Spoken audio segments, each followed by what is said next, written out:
மனதிலே எந்த சிரேத்தமும் இல்லாமல் இருக்கக்கூடிய அந்த ஆயர்குலத்திலே பிறந்து ஆடு மாடுகள் மேய்த்து இருக்கக்கூடிய அந்த ஆயர்குலத்திலே பசுக்களை காத்து ரச்சித்து இருந்தானே அந்த கண்ணன், கற்றினம் மேய்த்த எந்தை கழகினை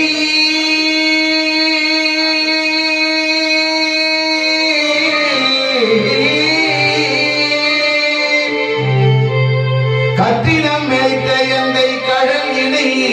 பணிமினிரே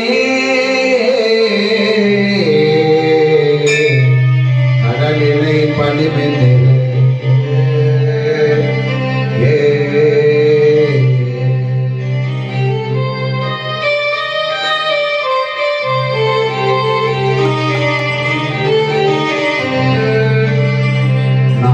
நான் தெய்வம் எங்கும்